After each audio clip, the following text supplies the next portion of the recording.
वाचवताना time खूप महत्त्वाचा आहे. 3 मिनिट्स टाईम आपल्या हातामध्ये आहे. त्याच्यामध्ये आपल्याला रेकग्नाइज करायचं आहे की पेशंटला कार्डियक अरेस्ट आहे की दुसरं काही झालेलं आहे किंवा दुसरी अंडरलाईन काही पॅथॉलॉजी आहे, हे आपल्याला रेकग्नाइज करायचं आहे. त्याच्यासाठी आपल्या हातामध्ये 3 मिनिट्स आहेत. मग आपण हॉस्पिटलमध्ये काम करतो किंवा आपण बाहेर कुठे जातो, त्याही ठिकाणी आपल्याला अनकॉन्शियस पेशंट दिसू शकतो आणि हॉस्पिटलमध्ये पण आहे.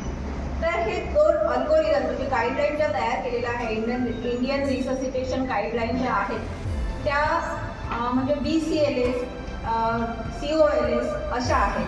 तर BCLS म्हणजे basic cardio pulmonary life support. तर आपल्याला पहिली कोअर म्हणजे अर्ली रेकग्निशन अँड ॲक्टिव्हेशन. म्हणजे आपल्याला लवकरात लवकर रेकग्नाइज करायचं आहे की पेशंटला कार्डियक अरेस्ट आहे.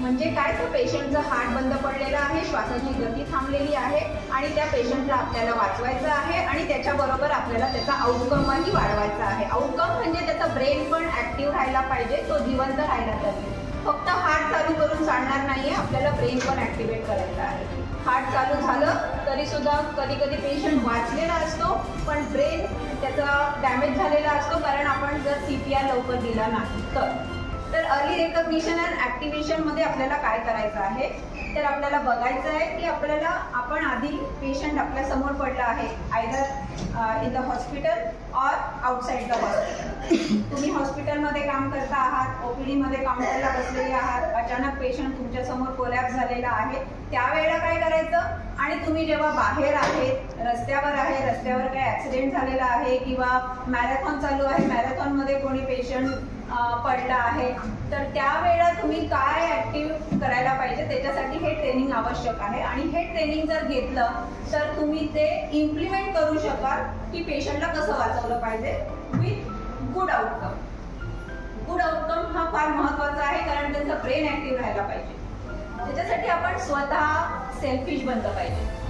समोरचा पेशंट समोर आपल्याला व्यक्ती पडलेला दिसतोय, त्याला वाचवायचं आहे, पण आधी आपण आपली सेफ्टी पण बघितली पाहिजे. पेशंटला इलेक्ट्रिक शॉक लागलेला आहे किंवा पेशंट आगीच्या जवळ आहे किंवा कुठल्या फायरमध्ये हॉस्पिटलला फायर आहे किंवा रस्त्यावर एखाद्या गाडीला आग लागलेली आहे, अशा ठिकाणी आपण डायरेक्ट जाऊन पेशंटला वाचवणार नाही. आपण आधी सेफ प्लेस बघणार आहोत पेशंटला वाचवण्यासाठी. तर पेशंटला आधी ह्या काही प्लेसेस आहेत ज्या सेफ नाही आहेत, जिथे आग लागलेली आहे, इलेक्ट्रिक शॉक लागलेला आहे, जिममध्ये आहे पण तो ट्रेडमिलवर आहे, त्या ठिकाणी आपण CPR देऊ शकणार नाही. तर पेशंटला आधी आपण सेफ